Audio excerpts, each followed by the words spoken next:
proceso de evaluación. Hemos comenzado a seleccionar a nuestros proveedores. Que nos falta, obviamente que sí, pero estamos en este proceso. Y comienzan a aparecer ciertas normas, ¿no? En este caso, por ejemplo, como les dije, Global Gap no se llamaba Global Gap, se llamaba EUREGAP, porque se originó en la Unión Europea. Estados Unidos también sacó su norma, ¿okay?, para el control de microorganismos. ¿Sí? Al principio esto lo llamaban USGAP. Ya ha sido desplazado por Global Gap, casi ya no se requiere. Ni mismo Estados Unidos, los compradores, los supermercados, exigen USGAP. Ahora, ¿cómo es Global Gap? Es una norma de referencia del mundo. Fíjense en la foto. ¿Qué producto creen que puede hacer? ¿Se distingue? Así, mátrica, yo me refería a esto. A este cemento, ¿verdad? ¿Qué pasó? No tenemos control en la parte de campo, en la producción primaria. En caso de fábrica fue todo un boom en nuestro país hace 10 años. El mercado mexicano se cayó por temas climáticos. Sudáfrica, que vendía bastante fábrica a los europeos, comenzó a incorporar colorantes artificiales, que luego los europeos detectaron y cerraron el mercado de la fábrica de Sudáfrica. Y aparece Perú y comienza a vender fábricas con muy buenos precios, muy buena demanda. Sin embargo, también sin control. Y comenzó a haber este tipo de casos, ¿no? Donde comenzaron a aplicar la fábrica. La fábrica que se consume principalmente, para los que no conocen, es un ají, un capsicum, que se comercializa principalmente por su grado santa, es un colorante natural, bastante cotizado. Y no lo utiliza mucho como colorante para los embutidos, por ejemplo, ¿no? Para las pasas también. Y comenzó a exportar, pero lo que pasaba es que acopiaba mucho, encontrar el nicho de mercado, y como no había mucha fábrica en ese momento, comenzó de los poquitos que había, comenzó a comprar, a copiar, sin control, y obviamente comenzó a aparecer este tipo de casos. Los compradores al principio, pues, por la demanda, comenzaban a comprar sin ningún tipo de control, pero luego llegó al nivel donde comenzaban a controlar. Es así que también el mercado de la fábrica peruana también se detiene. ¿Por qué? Porque comenzaron a haber los rechazos. El FDA de Estados Unidos comenzó a detectar fábricas contaminadas. ¿Por qué? Con E. coli, con micotoxinas. Micotoxinas son las toxinas o sustancias que generan ciertos hongos. Aunque hay ciertos hongos tipo aspergillus, penicilio, que en su metabolismo se crean esos hongos que son, ya se ha determinado que son cancerígenos, son potestades, no son biodegradables. Y comenzó a entenderse justamente por eso, porque no se aplicaron medidas apropiadas, preventivas, en la etapa inicial de la producción de los alimentos, que era la producción primaria. ¿Cuál es la importancia de los protocolos o estas normas internacionales? Es necesario establecer sistemas unificados que garanticen la seguridad de los alimentos y que, aplicado bajo las mismas condiciones, faciliten el libre intercambio de estos, eliminando barreras arancelares que limiten el comercio de productos básicos entre los países. Fíjense la foto, lo que quería expresar acá es que, por ejemplo, nosotros podemos, porque es un productor, siempre un poco trata de obtener mayor rendimiento, ¿no? Se esfuerza bastante en obtener mayores rendimientos en una unidad diaria, ¿no? Aumentar la productividad, controlando adecuadamente las plagas, aplicando fertilizantes, materia orgánica, cuidando el cultivo para aumentar los rendimientos. Sin embargo, al final, una vez que la cosecha saca una fruta bien, bastante adecuada, con buena calidad, pero ahí se deja la cuidar del agua, ¿no? Y justamente sucede esto. Tenemos una java de espárragos estando en el suelo, tacho de basura, que tranquilamente puede ser una fuente de atracción para los insectos, para los roedores, y obviamente si los roedores viven a la basura, también tranquilamente pueden llegar al producto cosechado. Ya con sanitizante, zona húmeda, los caños de repente no están en buen estado, está escurriendo el agua, está humedeciendo toda la zona, y el producto está sobre el suelo. Entonces, ¿qué trata de hacer las normas de las buenas prácticas agrícolas? Justamente prevenir esas cosas, ¿no?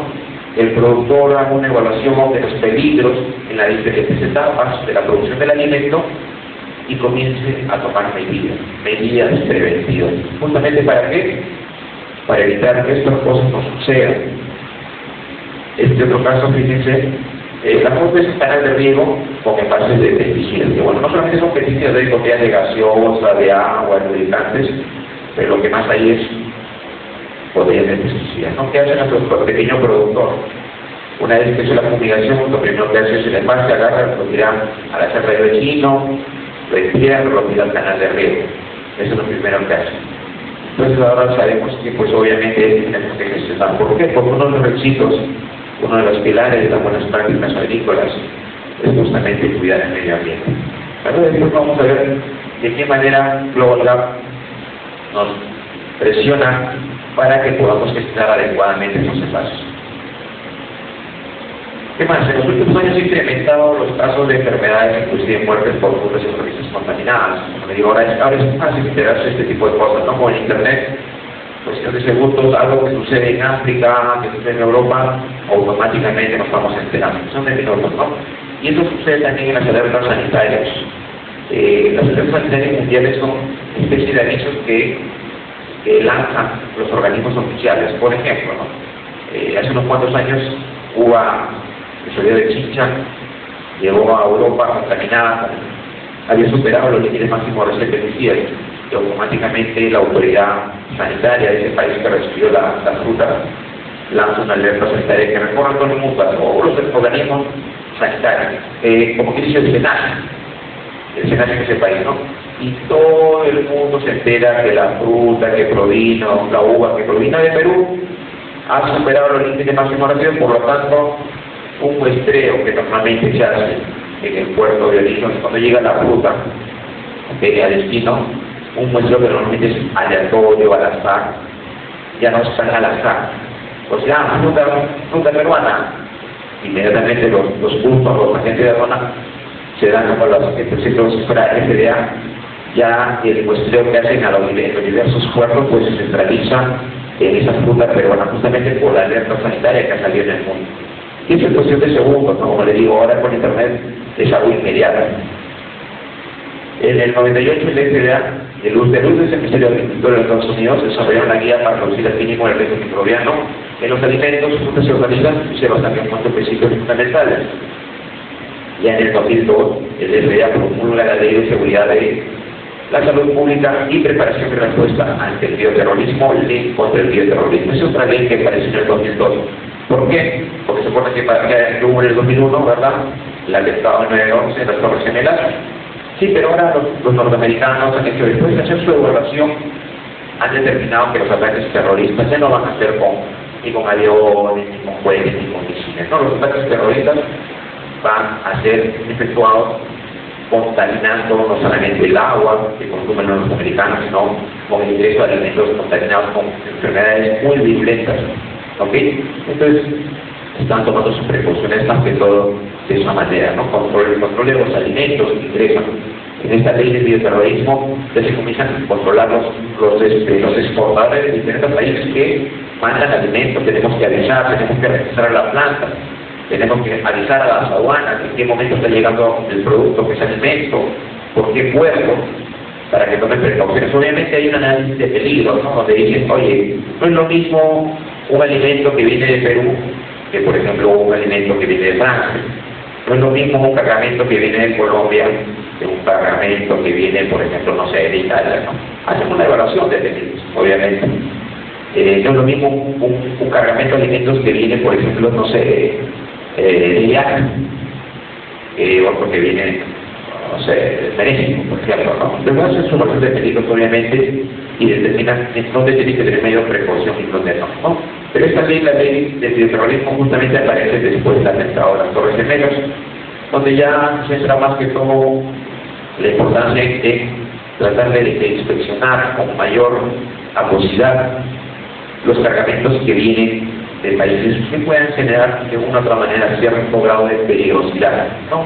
Ustedes saben que en Estados Unidos, de repente los que han visitado ya el norte o por las películas, ¿no? El gringo abre el caño y pone el vaso en el caño y bebe el agua de frente, ¿no? Acá no es como acá, donde tenemos que hervirla y todo eso, ¿no? La que llegue eso sino de frente, abre el caño y bebe el agua. Que los estándares de calidad, de inocuidad del agua en Estados Unidos es original. Entonces imagínense pues que alguien va y contamina sus aguas, ¿no? Es fácil, por ejemplo, atentar de esta manera, ¿no? en Estados Unidos, ¿no? Entonces las precauciones obviamente han cambiado. Ahora les presento las normas que están, esta es una parte de las normas que tienen que ver con alimentos en el mundo, ¿no? Como les dije, los profesionales que estamos relacionados de una u otra manera con los alimentos, necesariamente tenemos que conocerlos, ¿no? Eso sí es obligatorio, ¿no? Si no salimos de la universidad a conocer normas, obviamente nos va a caer la puerta en la cara, porque vamos a estar mal parados. Definitivamente tenemos que conocer normas porque ese es el mundo en el que vivimos, es el mundo en el que lo desarrollamos. No, esas son normas de inocuidad, y ya están también tomando en cuenta la calidad. Por ejemplo, ¿no? SQF es una norma de inocuidad, pero que también está adaptando lo que es ISO 9000. Para lo que no saben, ISO 9000 es una norma inicial de calidad, ¿no? Por lo que, por ejemplo, la evaluación de documentos, gestionar adecuadamente los documentos, más que todo calidad. Sin embargo, está tomando los requisitos de ISO 9000, está aumentando los requisitos del HACCP, que es inocuidad, está sacando una norma, ¿no? Bueno, no está sacando, porque eso también es antiguo, SQF 1000. SQF 1000 es para campo, producción primaria, hay un SQF 2000, para packing, o sea, de procesos, para productos procesados. Tenemos el BRC, British Retail Consortium, que es una norma exigida para toda aquella empresa que exporta productos procesados al Reino Unido. HACCP, ya saben, HACCP es una norma, bueno, también esto es antiguazo, no es nuevo, pero ya en Estados Unidos el año pasado lo hizo obligatorio. Toda aquella empresa que exporta alimentos en Estados Unidos necesariamente tiene que tener su plan HACCP implementado. Starbucks tiene su propia norma, Nature's Choice, ahora se llama Nurture, es una norma exclusiva del supermercado Tesco, que como les dije es el supermercado más grande del mundo, tiene su propia norma, ¿no? Y obviamente obliga a sus proveedores de frutas y hortalizas frescas a que certifiquen los campos necesariamente, ¿no? Y también es una norma de alimentos. El FSSC 22000 también es una norma, esta sí es relativamente nueva, una norma parece que hace 3 años. ¿Por qué? Porque primero salió el ISO 22000, y el ISO 22000 tenía ciertas deficiencias, no tenía los programas prerequisitos. Entonces no fue aceptada por el GFSI, que es la organización que maneja todo el tema de inocuidad en la Unión Europea.